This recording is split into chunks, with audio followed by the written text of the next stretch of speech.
오늘 우리에게 주시는 하나님의 말씀은 구약 성경 욥기 23장 10절부터 17절 말씀입니다.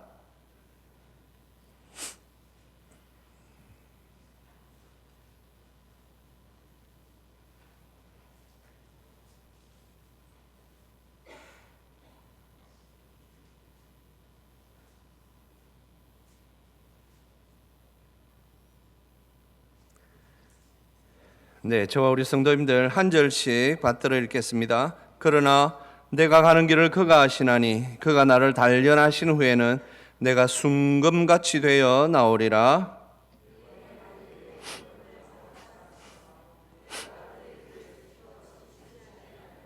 내가 그의 입술의 명령을 어기지 아니하고 정한 음식보다 그의 입의 말씀을 귀히 여겼도다.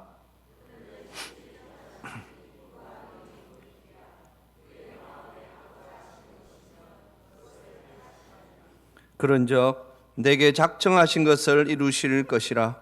이런 일이 그에게 많이 있느니라.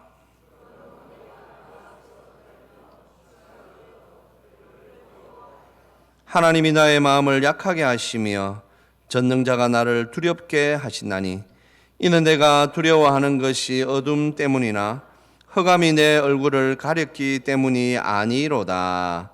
아멘. 기도하겠습니다. 하나님 아버지, 은혜 감사합니다. 주님, 언제나 우리의 삶 가운데 함께 하시어 에베네셀의 하나님으로 우리의 삶을 붙드시며 우리의 삶 가운데 역사하시니 저희들이 언제나 그 하나님의 은혜 가운데 있게 하시니 감사합니다.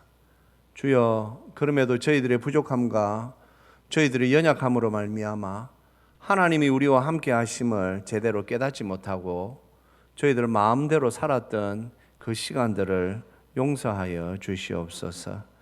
주님, 저희들은 욥과 같이 실수하지 않도록 성령님 우리와 함께 하시어 우리에게 지혜와 명철을 더하심으로 하나님에 대하여서 더 깊이 넓게 주여 아는 성도들 되게 하여 주시옵소서. 감사드리오며 우리 주 예수 그리스도의 이름으로 기도합니다. 아멘. 네, 성도인, 우리가 하나님을 믿는 성도로서 우리가 하나님에 대한 많은 지식을 가지고 있습니다. 그 중에서도 신학적으로 중요한 게 있습니다. 바로 우리 하나님은 무소부재의 하나님이시다라는 사실이지요. 우리 하나님은 어디든지 다 계시는 분이십니다. 그리고 우리 하나님의 섭리는 미치지 않는 곳이 없습니다. 우리 하나님의 섭리는 어디에나 우리가 상상치 못하는, 생각지 못하는 그런 곳까지 하나님의 섭리는 다 미칩니다. 그래서 우리가 그것을 무소부재의 하나님이다 라고 그렇게 짧게 고백하는 것이지요. 성도님들, 이 무소부재의 하나님을 고백할 수 있는 성도면 제대로 된 믿음을 가지고 있다라고 우리가 생각하면 됩니다. 하나님이 계시지 않는 곳이 없는데 오늘 우리는 그럼에도 간혹 우리의 믿음이 작아질 때에 이 문제로 고민할 때가 종종 있습니다. 오늘 우리가 욥기서 말씀을 듣는데 욥이 지금 그러한 상황에 빠져 있습니다. 충분히 우리에게도 그런 일이 일어나지요. 하나님이 계신 것을 분명히 믿고 고백하는데 너무나도 어렵고 힘든 그런 일을 만날 때에 하나님 계시지 않는 것 같고 하나님의 섭리가 내 삶에는 아무런 역사하심이 없는 것 같고 그런 생각이 들 때가 있습니다. 성도님들, 하지만 우리가 분명히 성경을 통하여 알고 있지 않습니까? 하나님은 우리의 호소에 언제나 귀를 기울여 주시며 언제나 우리에게 다가오시는 그 하나님인 줄로 우리는 믿습니다. 이 하나님을 믿기 때문에 우리는 언제나 살 수 있는 것이지요. 무신론자인 어느 한 대학 교수가 있었다고 합니다. 그런데 그가 이렇게 하루는 이렇게 길을 가고 있는데 보니까 어느 소년이 말이죠, 이 자기가 볼 때는 꼬맹이가 성경을 읽고 있더란 말이죠. 그래서 자기는 그래도 대학 교수고 자기 머리에 지식이 많으니까 이 아이를 좀 놀려야 되겠다라는 아마 그런 생각이 들었던 것 같습니다. 그리고 이 아이의 헛된 이 믿음을 내가 조금 꺾어야 되겠다 그런 생각이 들었는지 아이에게 이런 말을 했다고 합니다. 얘야, 하나님이 어디 계시는지 이야기해봐. 그러면 내가 사과 하나를 줄게. 그랬답니다. 그랬더니 아이가 탁 쳐다보더니 아이가 도리어 교수에게 이런 말을 했답니다. 그러면 하나님이 안 계신 곳이 있다면 한번 말씀해 주세요. 그러면 제가 사과 한 박스를 드릴게요. 그랬답니다. 굉장히 지혜 있죠. 성도님들, 하나님이 계시다. 하나님이 어디 계시냐? 성도님, 이거 신학적으로도 굉장히 중요한 문제지만 우리의 신앙적으로는 굉장히 간단한 문제입니다. 하나님을 믿는 성도들에게 있어서 하나님이 어디 계시냐의 문제는 간단한 문제입니다. 그런데 우리가 삶이 너무나도 꼬이고 우리가 문제에 휩쓸려 버리면 이 간단한 문제가 복잡한 문제가 되어서 우리를 고뇌하게 하고 우리를 실족하게 하는 경우들이 생깁니다. 그래서 우리는 정신을 바짝 차려야 하는 것이지요. 오늘 우리가 듣게 되는 첫 번째 말씀은 우리도 욥처럼 그럴 수 있는 인생입니다. 성도님, 오늘 우리가 욥기 23장 말씀을 듣습니다. 오늘 1절부터 9절 말씀은 제가 읽지 않았습니다. 하지만 오늘 이 말씀은 23장 전체의 말씀입니다. 욥이 지금 우리가 잘 아는 대로 욥기 23장이지요. 욥기 1장에 사탄이 말이죠, 시험을 줘가지고 욥이 그 사랑하는 자녀들 다 잃고 자기 가지고 있던 재산 다 잃고 자기 가지고 있던 건강마저도 지금 이제 목숨만 겨우 남아있는 그러한 상황 속에 지금 있습니다. 친구들이 왔습니다. 나름대로 하나님을 잘 믿는다고 하는 친구들 3명이 와가지고 자꾸 욥에게 야, 네가 하나님 앞에 죄를 지었으니 지금 이런 일을 당하는 거 아니냐, 그러니까 네가 회개해야 된다라고 하는데 욥은 아무리 생각해봐도 나는 하나님 앞에 죄 짓지 않았다. 그러면서 그가 지금 굉장히 그 어려운 가운데 가뜩이나 말이죠, 자녀도 없고 모든 것이 다 사라져버린 그때에 친구들이 와가지고 자꾸 네가 하나님 앞에 죄를 지어서 지금 이 일을 당한 것이다 라고 말하니 욥이 얼마나 힘듭니까? 그러니 세 친구들과 함께 변론을 하는 가운데 욥의 믿음이 지금 줄어들고 있습니다. 그래서 그가 이렇게 고백하지요. 야, 나는 지금 하나님을 만나서 나의 이 상황을 좀 변론하고 싶은데 내가 지금 하나님이 어디 계신지를 모르겠다. 그것이 3절의 말씀입니다.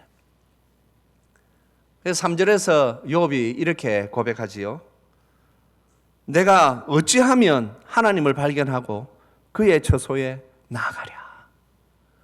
성도님, 지금 이 말을 누가 하고 있습니까? 욥이 하고 있습니다. 굉장히 의아하죠. 아니, 욥이 어떻게 이런 말을 했을까? 성도님들, 삶이라는 것이 그렇지 않습니까? 우리는 연단에 대하여서 어쩌면 좀 쉽게 말하는 그런 경향이 있습니다. 참으면 다음에 하나님께서 분명히 우리에게 그 모든 것들을 합력하여 선을 이루게 하실 것입니다. 남의 문제일 때는 그런 말을 잘 하지요. 그리고 사람들에게 그런 말을 잘 합니다. 세상적으로도 그러합니다. 사진 한번 올려봐 주시겠어요? 성도님들, 한때 참 우리나라에 유명한 세 사람의 발이 있습니다. 성도님들 보시기에 왼쪽에 있는 저 발은 세계적으로 유명한 발레리나 우리나라의 강수진 씨의 발입니다. 그가 평생에 얼마나 말이죠, 저 발레를 위하여서 그리 노력했으면 발이 저 모양이 됐단 말이죠. 그래서 한때 저 발이 굉장히 유명한 발입니다. 두 번째 양말을 지금 이렇게 벗어들고 있는데 온통 멍이 들어있는데 김연아 씨의 발입니다. 스케이트를 얼마나 막 열심히 했으면 막 발이 말이죠. 보니까 이건 말이죠. 이 여자의 그 당시 아가씨의 발이 아니다 할 정도로 어마어마한 상처가 있지요. 그리고 맨 오른쪽에 보시는 발이 그 유명한 축구 선수 박지성 씨의 발입니다. 그가 그 말이죠. 꽉 조이는 그 가죽 축구화를 신고 얼마나 뛰어다녔으면 발이 말이죠. 온 발톱이 빠지고 생기고 빠지고 몇 번을 해가지고 지금 자신이 그 업적을 이루었단 말이죠. 연단하면 좋은 일이 있을 거야. 성도님들 과연 그렇습니까? 사실 우리는 성공한 분들의 지금 발을 보고 있는 것입니다. 세상에는 말이죠. 죽기 아니면 까무러치기로 했는데도 결국 빛을 못 본 분들이 세상에 얼마나 많은지 모릅니다. 저분들은 그나마 연단하고 훈련하고 해가지고 참 자신의 분야에서 정점에 이르러서 우리가 저분들의 발을 보면서 야 정말 당신 고생했군요. 고생한 보람이 있군요. 그렇게 말하지만 사실 말이죠. 그 많은 예술가들 성도님들 피아니스트 우리가 생각할 때는 배짱이처럼 피아노만 치는 것 같지만 하루에 12시간씩 하다가 말이죠. 요 인대가 끊어지고 그래서 중간에 포기하는 분들도 많고요. 운동선수들도 열심히 한다고 뛰다가 뒤에 아킬레스건이 말이죠. 끊어져 가지고 결국 운동 못하는 분. 제가 지나온 교회에 한 장로님 아들도 유망한 야구선수였어요. 투수. 굉장히 막. 그래서 이 사람은 앞으로 프로 야구선수가 될 거야.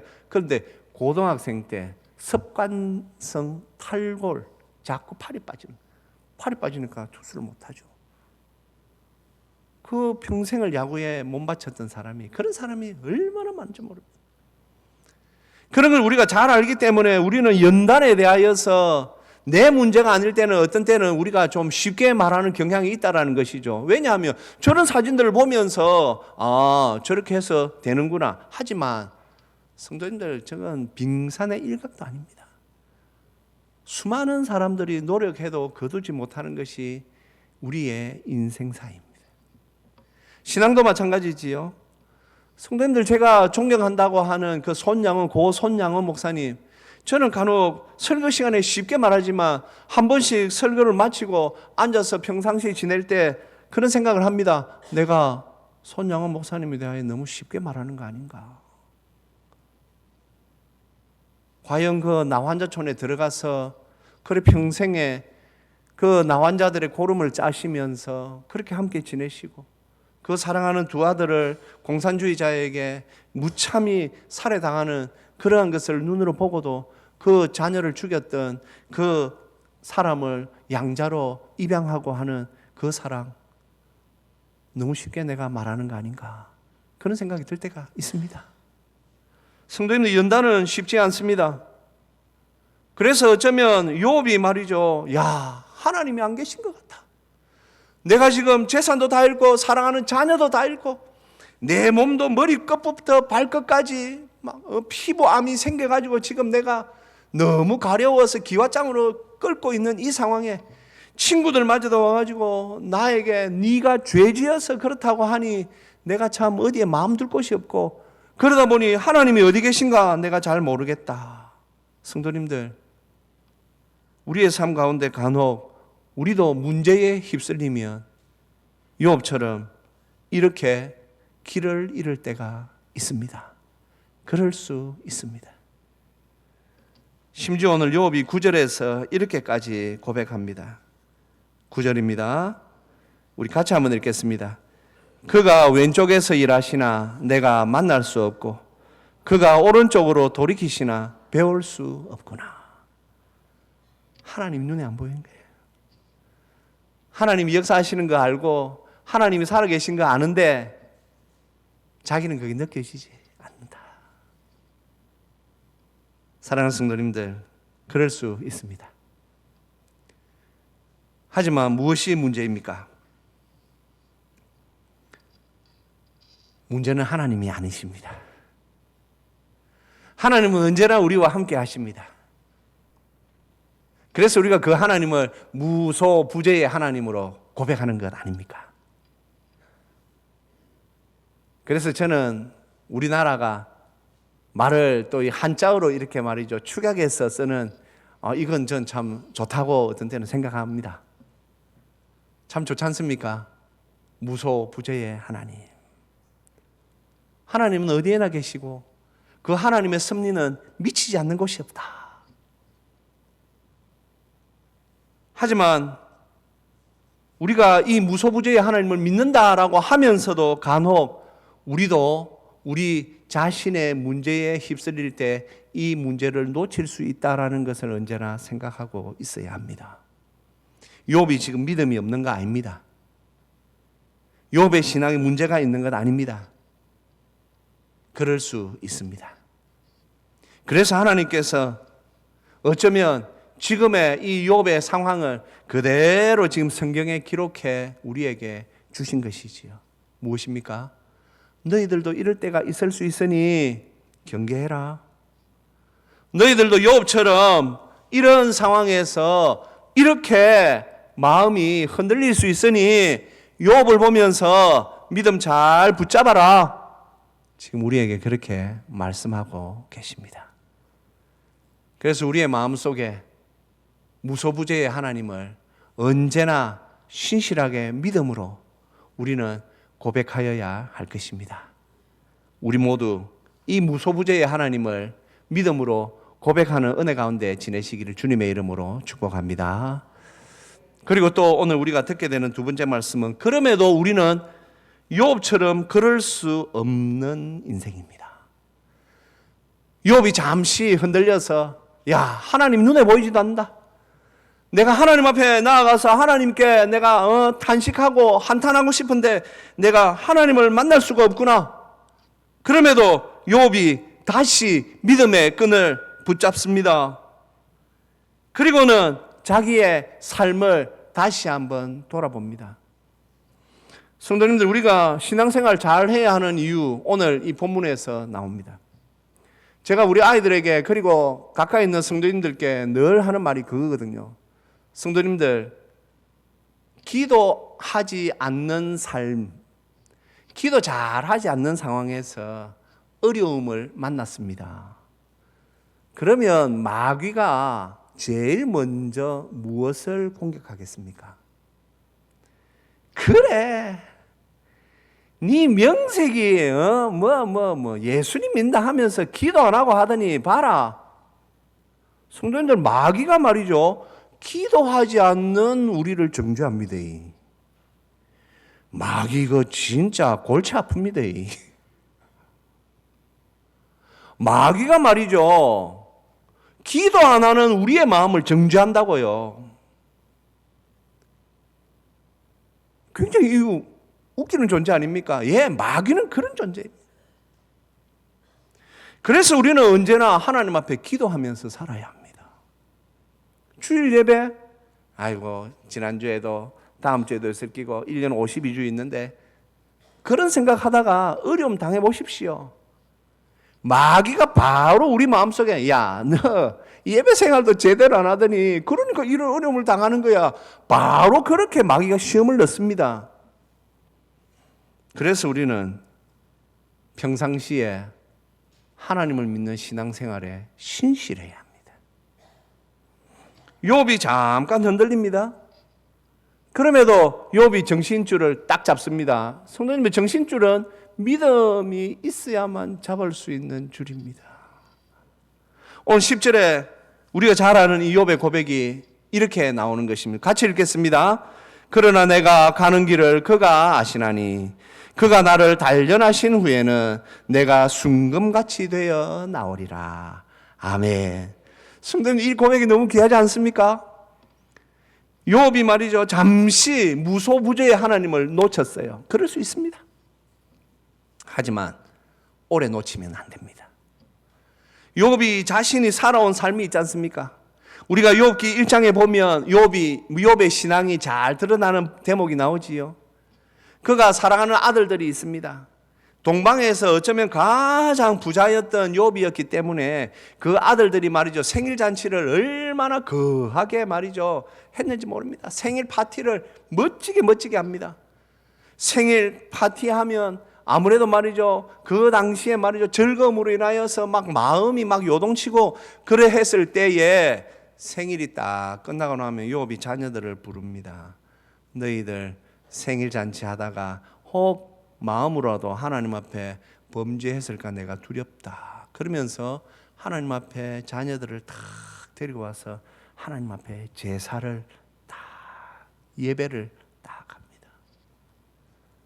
자녀들이 어땠겠습니까?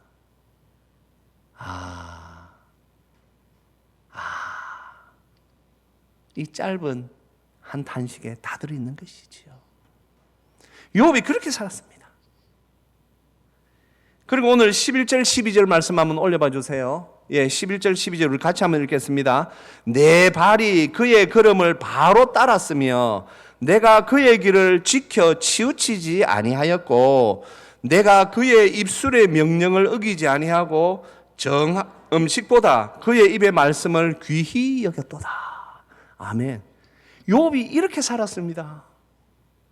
성도님들, 누가 믿음의 시험에서 승리할 수 있습니까? 욥처럼 이렇게 살아야 됩니다.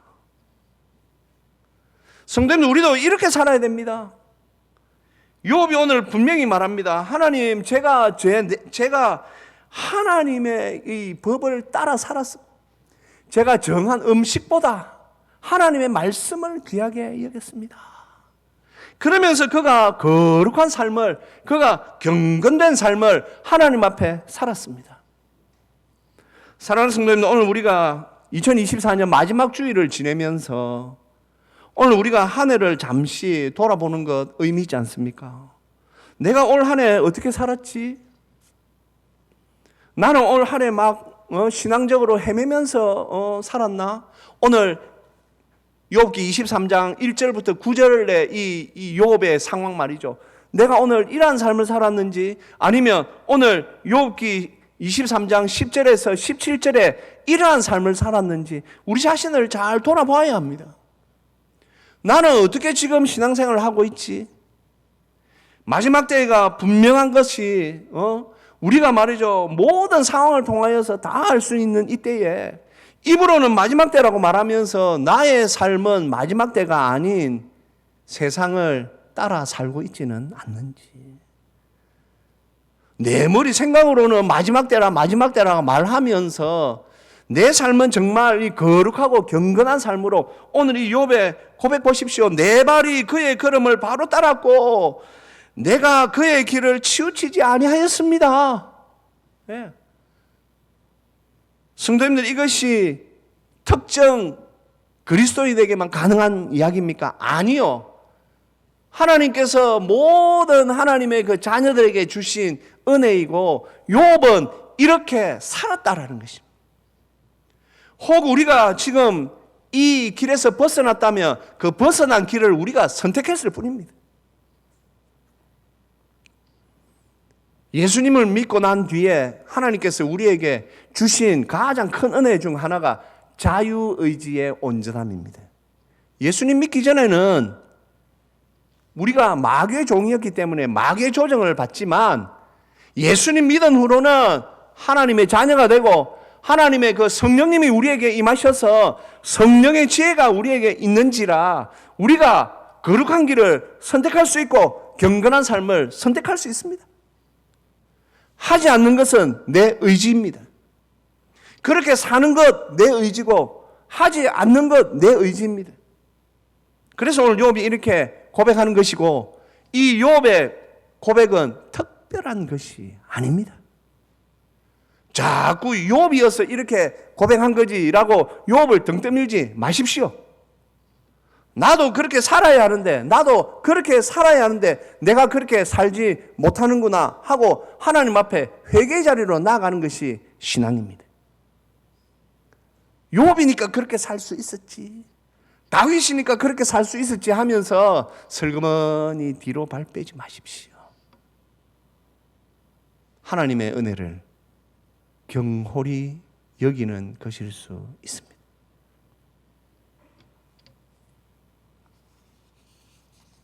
오늘 욥이 이렇게 하나님 앞에 자신의 삶을 되돌아보며 은혜 속에 들어가니 하나님께서 욥에게 탁 한 번 더 깨달음을 던져 주십니다. 성도, 오늘 본문 13절, 14절 말씀 굉장히 중요합니다. 집에 가셔서 다시 한번 이렇게 잘 읽으시고 묵상하는 거 필요합니다. 우리 같이 한번 읽겠습니다. 그는 뜻이 일정하시니 누가 능히 돌이키랴. 그의 마음에 하고자 하시는 것이면 그것을 행하시나니 그런즉 내게 작정하신 것을 이루실 것이라. 이런 일이 그에게 많이 있느니라. 아멘.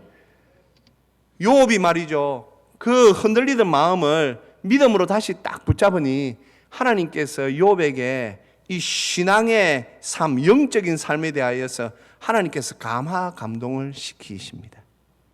욥이 보는 것이 무엇입니까? 첫 번째, 하나님의 뜻은 일정하시다. 성도님들, 우리가 믿는 하나님은 전능하신 신이시기 때문에 하나님의 뜻은 우리의 뜻과는 다릅니다. 하나님의 뜻은 일정합니다.